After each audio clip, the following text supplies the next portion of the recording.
Baik, selamat siang semua adik-adik mahasiswa. Terima kasih untuk kehadirannya. Siang hari ini kita akan meneruskan materi kita minggu lalu, ya. Hari ini kita akan mereview sistem organ kardiovaskuler ya, jantung, pembuluh darah. Berikut juga mengenai peluang teknik biomedis berbasis pada fisika. Baik, sebelum lebih lanjut ya, kita akan berdoa terlebih dahulu sebelum memulai pembelajaran ini. Mari berdoa, dipersilahkan. Berdoa selesai. Baik, terima kasih. Selanjutnya saya akan mengecek dahulu ya untuk kehadiran adik-adik semua. Baik. Oke, yang hadir di sini di kelas kita ini ada 8 orang ya. Saya akan coba absen satu persatu, melakukan pengecekan. Mas Calvin hadir di sini ya. Terima kasih. Mbak Gabriela Kristenvia Wanta. Hadir ya, sehat ya. Kemudian Mbak Fisya Ari Windarning Tias hadir nggih?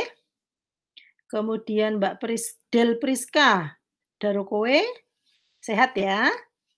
Lalu Mas Renaldi Baptista Rahardian, apa kabar ini? Lalu Mbak Marlin Indri Manorek, sehat nggih? Dan Mas Esra Paskah, gimana kabarnya Mas? Sehat nggih? Dan Mas Andrew Omega Novian, ya. Baik, terima kasih semua sehat ya hadir di sini ya. Ya. Berikutnya kita akan ya. Sebelum lebih lanjut ya, kita akan melihat satu video ya. Semoga video ini bisa menginspirasi ya. Tentunya kalian sebagai calon fisikawan medis ya, apa yang nanti akan dilakukan ya, akan dikerjakan di masa yang akan datang. Baik. Fisikawan medis adalah individu profesional yang dilindungi oleh undang-undang dalam melakukan pekerjaannya, yakni menerapkan ilmu fisika di lingkungan kesehatan meliputi radiodiagnostik intervensional, radioterapi, dan kedokteran nuklir.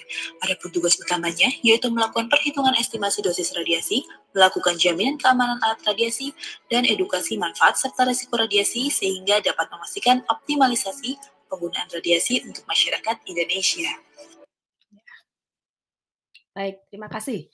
Itulah nanti profesi yang akan adik-adik geluti nanti ya sebagai seorang fisikawan medis. Nah, untuk itu adik-adik perlu untuk bisa mengikuti setiap pembelajaran dengan baik ya. Nah, pembelajaran hari ini ya memiliki tujuan pembelajaran bersama-sama ya agar kita terutama adik-adik ya bisa menganalisa ya potensi gangguan sistem organ ya dalam hal ini organ jantung dan pembuluh darah. Kemudian yang kedua, menerapkan teknik biomedis berbasis fisika ya, sebagai salah satu penyelesaian masalah gangguan sistem organ ya. Baik, ada satu video lagi yang semoga bisa memberikan gambaran kepada kita mengenai fungsi ya, mengenai fungsi dan juga nanti kita akan mereview sistem organ kardiovaskuler atau jantung dan pembuluh darah ya. Mari dipersilakan. Selain banyak memberikan manfaat bagi kesehatan, bersepeda juga merupakan kegiatan yang menyenangkan. Bukannya tanpa risiko, olahraga ini menuntut kondisi fisik yang prima. Banyak pesepeda mengalami cedera, bahkan tidak jarang kasus serangan jantung datang menghampiri mereka. Berikut kami rangkum pertolongan pertama pada korban henti jantung yang harus dipahami oleh pesepeda saat berada dalam kondisi darurat. Ya, baik. Nah, adik-adik tentunya memiliki banyak aktivitas ya. Nah, saya mengajak untuk kita semua tadi setelah melihat video tadi itu ya, kita perlu memahami akan sistem organ kardiovaskuler. Nah, ya, sistem organ kardiovaskuler mengenai perannya ya. Organ kardiovaskuler ya, jantung dan pembuluh darah memiliki peran penting ya di dalam aktivitas ya.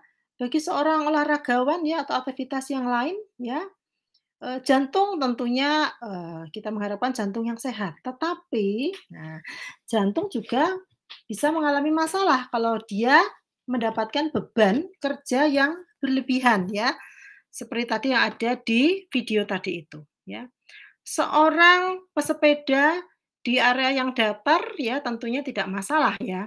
Tetapi kalau dia berada di suatu medan yang berat ya dengan tanjakan ya, dengan sudut kemiringan yang cukup curam. Nah, tentunya ini akan menguras tenaga dan energi juga kerja dari jantung. Nah, itulah sebabnya maka kita harus menyayangi dan menjaga jantung kita. Nah, di slide ini adik-adik bisa melihat ya bagaimana integrasi dari sistem jantung dengan sistem yang lain ya. Monggo silakan untuk Mbak Priska ya mungkin bisa menjelaskan sedikit bagaimana keterkaitan antara organ respirasi ya dengan sistem jantung ya. Kemudian yang berikutnya nanti Mas Aldi ya coba bersama dengan timnya ya nanti dibagi dalam berdua-dua begitu ya dalam satu kelompok mendiskusikan mengenai bagaimana keterkaitan dari sistem digestif ya, keterkaitannya dengan sistem kardiovaskuler ya. Lalu kelompoknya Mas Andrew ya nanti mendiskusikan mengenai bagaimana keterkaitan antara sistem ekskresi di sini ya pembuangan dengan sistem kardiovaskuler. Ya, baik. Dipersilakan setiap kelompok.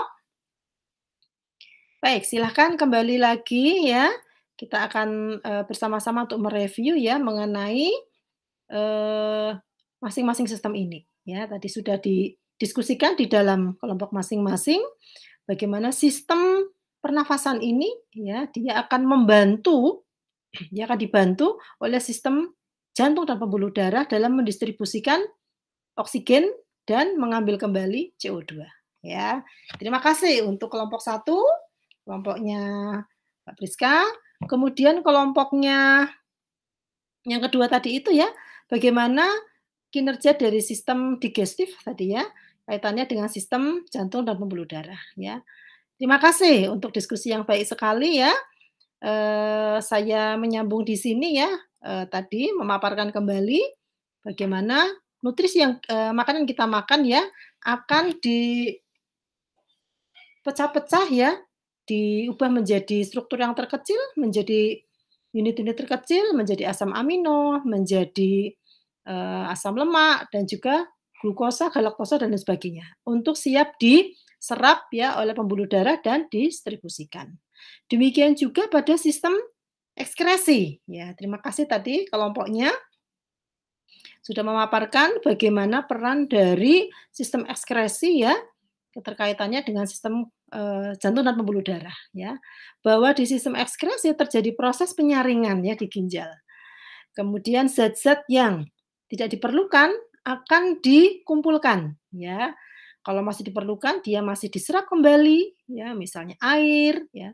Kemudian elektrolit ya dan lain sebagainya. Nah, produk-produk yang betul-betul tidak digunakan lagi ya akan dibuang ya dalam bentuk urin. Baik. Berikutnya, nah kita akan masuk ke sini ya pada anatomi dan jantung ya. Jadi bagaimana ruangan, dinding dan juga katup jantung ya. Mari silakan untuk Mbak Indri ya.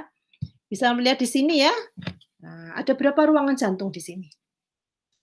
Ya, betul sekali ya. Di jantung kita ya ada 4 ruangan ya. Ada 2 atrium di sebelah kanan ya, atrium kanan dan juga atrium kiri. Demikian juga pada ventrikel ya. Ventrikel kiri dan ventrikel kanan ya. Ventrikel yang kiri ya, darah dari atrium kiri akan dipompa ke ventrikel kiri kemudian akan dipompa kembali menuju ke aorta dan ke seluruh tubuh ya. Inilah peredaran darah besar ya. Sedangkan peredaran darah kecil dari seluruh tubuh ya akan masuk ke atrium yang kanan lalu menuju ke ventrikel kanan. Setelah itu dipompakan menuju ke paru-paru, kedua paru-paru ya, kanan dan kiri. Inilah peredaran darah kecil. Nah, adik-adik mahasiswa bisa melihat di sini ya bahwa pada jantung kita ya sebelum terjadi proses pompa memompa akan terjadi aktivitas yang mendahului ya, yaitu aktivitas kelistrikan, ya. Nah, sebelum itu kita akan melihat sedikit ya mengenai histologi dari jantung, sel jantung ya. Adik-adik bisa melihat di sini ya. Seperti ini struktur dari sel jantung kita, ya. Silakan, Mas Andrew ya. Bagaimana struktur dari sel jantung kita? Coba diamati. Betul sekali, ya. Jadi struktur dari sel jantung kita ya seperti sel otot skelet ya, seperti sel otot rangka ya, bentuknya seperti ini. Tetapi secara fungsional ya, dia ada di bawah kontrol sistem saraf otonom ya. Jadi di luar kesadaran kita ya. Baik. Nah, menilik lebih lanjut lagi mengenai tadi aktivitas kelistrikan di dalam jantung. Nah, salah satu keunikan dari sel jantung ya, satu sel dengan sel berikutnya ya, memang ada batasnya, tetapi tidaklah seperti tembok seperti itu ya, tetapi ada pori-pori. Nah, pori-pori ini memungkinkan terjadinya kebocoran elektrolit ya, kebocoran natrium. Nah, inilah keunikannya sehingga natrium itu bisa bocor. Nah, ini akan menginisiasi proses aktivitas kelistrikan di jantung kita. Nah, adik-adik bisa melihat di sini ya pada kurva yang ini, ya. Mas Aldi ya, Mas Aldi bisa melihat di sini ya. Ini ada ada kurva ya. Nah, di grafik ini ada garis yang ke atas ya, kemudian garis yang mendatar dan garis yang menurun. Apa kira-kira penjelasan dari ini? Baik, betul sekali ya.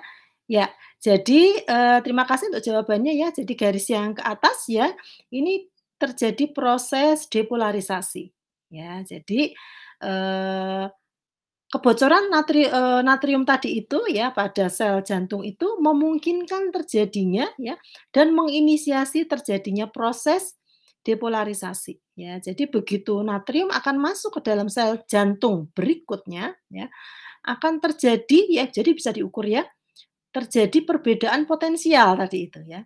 Begitu banyak sekali ion Na yang masuk ya ini akan menimbulkan peningkatan ya, ini disebut sebagai depolarisasi ya. Jadi gerbangnya akan terbuka ya, Na-nya akan masuk ya sampai bisa mencapai level ya plus 30 ya milivolt. Kemudian setelah jenuh ya akan dilanjutkan oleh ion kalsium. Ion kalsium juga akan masuk ke dalam sel ya melalui kebocoran tadi itu ya.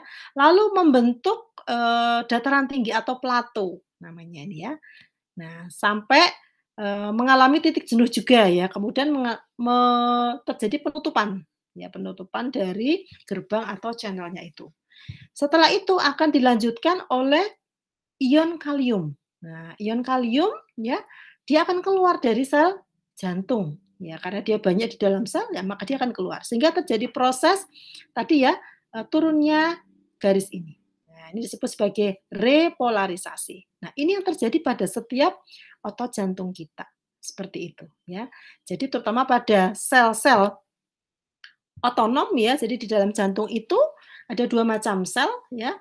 Sel yang bersifat otonom yang menginisiasi terjadinya proses ini ya, depolarisasi dan repolarisasi ya. Ini sel-selnya ada di SA node ya, AV node dan juga pada sepanjang serabut Purkinje. Nah, ya pada septum jantung ini. Nah, yang 95% ya sel jantung berupa sel pekerja. Nah, dia yang akan berfungsi untuk memompa. Nah, jadi ada kelanjutan ya, kelanjutan dari ini depolarisasi, kemudian dilanjutkan dengan proses kontraksi. Nah, ini bersama-sama ya. Ketika plato ini terjadi, nah di sini terjadi proses kontraksi. Nah, bersamaan dengan selesainya atau proses repolarisasi, maka terjadi juga akhiran dari kontraksi dari otot jantung. Ya, jadi seperti ini ya mekanismenya. Nah, kalau ini diukur dengan menggunakan alat, nah ini nih alatnya namanya elektrokardiografi. Elektrokardiografi. Nah, alat ini sangat familiar ya, kita bisa tahu ya. Di klinik, di rumah sakit banyak sekali ya alat seperti ini ya untuk mengecek bagaimana keaktifan ya kelistrikan di dalam jantung kita. Nah, mari coba Mbak Priska bisa melihat di sini ada beberapa gelombang ya. Coba disebutkan gelombang-gelombang apa yang tampak ya di gambar ini. Baik ya. Terima kasih ya. Jadi betul sekali di sini ada gelombang P ya. Gelombang P ini adalah gelombang yang menggambarkan ya aktivitas depolarisasi pada atrium. Ya, di atrium ya. Tadi kan ada depolarisasi ya, kemudian repolarisasi. Nah, setelah depolarisasi atrium ya, loh, ini kok gelombang repolarisasi atriumnya apakah yang ini tinggi? Oh, bukan ya. Gelombang yang tinggi ini adalah depolarisasi pada ventrikel ya. Jadi QRS kompleks ini ya menutupi gelombang repolarisasi dari atrium. Ya, jadi langsung sambung menyambung ya. Karena di sini sel-sel pada ventrikel kan tebal ya, jadi banyak, maka gelombangnya juga menghasilkan amplitudo yang tinggi. Ya. Kemudian setelah depolarisasi pada ventrikel dilanjutkan dengan repolarisasi pada ventrikel, yaitu berupa gelombang T ya. Jadi pada pola normal dari kurva kardio EKG ya akan ada gelombang P, gelombang QRS kompleks dan juga gelombang T. Ya, baik ya. Jadi seperti itu.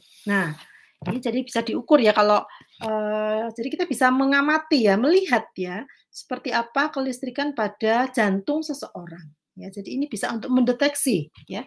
Mendeteksi dulu ya kelainan-kelainan yang terjadi pada aktivitas kelistrikan di jantung seseorang. Nah, setelah proses ini tadi terjadi, depolarisasi dan repolarisasi, sembari dengan itu akan terjadi proses pemompaan. Nah, ini jantung akan memompa ya. Jadi jantung itu yang jantung sebelah kiri ya, yang tersusun oleh atrium kiri dan ventrikel kiri, dia akan memompa ya. Jadi ini darah dari paru-paru ya, dari paru-paru yang bersih ya karena dia sudah mendapatkan oksigenasi ya yang bagus ya. Nah, kemudian akan masuk ke atrium kiri, kemudian dipompa ke ventrikel kiri. Ya.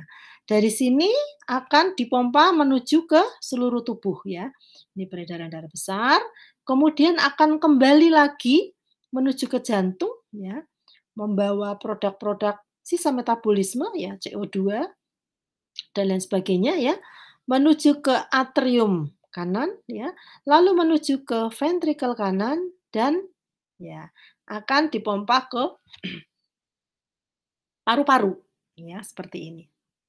Nah, jantung ini akan terus-menerus memompa bersama-sama ya, jantung kiri maupun jantung kanan ya bersama-sama. Tidak pernah berhenti. Ya, baik. Seperti itu. Berikutnya setelah dipompa, maka darah tadi dari jantung akan didistribusikan ke seluruh tubuh ya. Dalam 1 menit jantung kita akan memompa sekitar 5 liter ya. Kemudian dipompa menuju ke masing-masing ya, ke masing-masing organ, masing-masing sistem organ ya. Ada otak, ada jantung itu sendiri ya, karena jantung juga harus mendapatkan logistik ya. Kemudian ke sistem pencernaan tadi ya, ke liver ya, kemudian ke ginjal tadi ya, untuk proses filtrasi atau penyaringan, lalu ke otot. Nah, jadi otot juga mendapatkan jatah ya, dan ini cukup besar ya porsinya ya. Jadi yang 1 liter lebih ini ya, nah ini cukup besar di sana ya. Jadi untuk kita bekerja, berlari, ya, melakukan aktivitas, mengangkat, berjalan, nah itu ke sini dihantarkan ke sini ya darah. Kemudian juga mungkin sebagian kecil ada yang ke kulit ya. Bahkan tulang pun juga mendapatkan jatah juga ya. Sehingga tulang yang kayaknya itu hanya berupa apa nih ya, tulang belulang, tapi di dalamnya juga mendapatkan asupan darah juga ya, hampir sama dengan jaringan yang lain ya, cukup besar juga ini ya. Baik. Nah, ini adalah beberapa potensi ya. Potensi permasalahan bisa terjadi pada sistem jantung pembuluh darah ya. Gangguan pada tadi pacemaker atau sel-sel otonom tadi itu bisa dideteksi dengan menggunakan alat EKG. Demikian juga gangguan hantaran tadi ya, hantaran kelistrikan tadi dari AV node dari SA node ke AV node ya, ke serabut Purkinje itu juga bisa dideteksi dengan EKG. Kemudian juga gangguan pada pompa jantung ya, terkait dengan tekanan darah ya. Itu bisa diukur atau dicek dengan alat sphygmomanometer ya, atau tensimeter. Demikian juga misalnya kalau terdapat gangguan elektrolit ya, maka juga akan ada alat yang bisa digunakan ya. Nah, bisa dengan alat EKG atau mikrolab ya. Ini di laboratorium banyak sekali ini ya digunakan untuk mendeteksi ya. Tidak hanya elektrolit sebenarnya ya, ada banyak sekali ya. Demikian juga gangguan-gangguan yang lain ya, distribusi darah dan lain sebagainya. Nah, melihat hal ini maka ada berbagai macam teknik biomedis ya yang berlatar belakang fisika yang bisa kita manfaatkan ya untuk membantu mendeteksi gangguan pada sistem kardiovaskuler ini. Nah, saya harap dari sini ya adik-adik bisa menganalisa dan juga bisa menerapkan ya, teknik-teknik biomedis ya yang berlatar belakang akan fisika pada gangguan yang terjadi di dalam tubuh kita. Ya, baik. Yang berikutnya sebelum kita mengakhiri ya, coba saya ingin kembali untuk memastikan ya tujuan pembelajaran ini sudah bisa tercapai atau belum ya menurut adik-adik ya. Menurut adik-adik mahasiswa, apakah potensi gangguan di sistem organ itu bisa dideteksi atau tidak? Ya, terima kasih jawabannya Mas Aldi ya. Bisa ya, jadi bisa dengan menggunakan teknik biomedis ya yang berbasiskan fisika sehingga bisa membantu untuk menyelesaikan. Kalau terdeteksi masalah di situ, maka akan lebih mudah untuk penanganannya ya. Tentunya penanganannya dilakukan secara menyeluruh ya, jadi komprehensif interdisiplin ilmu ya. Jadi ada tenaga kesehatan di sana, ada dokter, ada fisikawan medis ya. Ada instrumentasi medis juga di sana ya. Baik, terima kasih. Ya, untuk minggu depan tugas berikutnya ya, adik-adik akan mendapatkan penugasan ya bersama-sama di dalam kelompoknya ya. Silakan untuk mengumpulkan EKG. Nah, EKG yang adik-adik miliki ya, mungkin pemeriksaan dari bapak atau ibu ya, atau mungkin dari adik-adik sendiri yang pernah dicek ya. Nah, coba dibawa, nanti kita coba untuk menganalisa bersama-sama bersama dengan kelompoknya. Ya, nanti kita akan coba mendiskusikan apa yang terjadi dengan sistem kelistrikan jantung. Ya, seperti itu ya.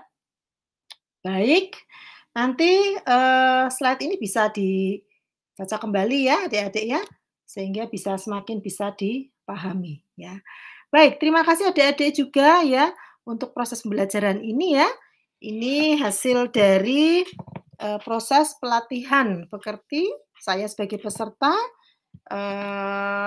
dalam kegiatan pelatihan pekerti yang diselenggarakan oleh Universitas Bengkulu ya.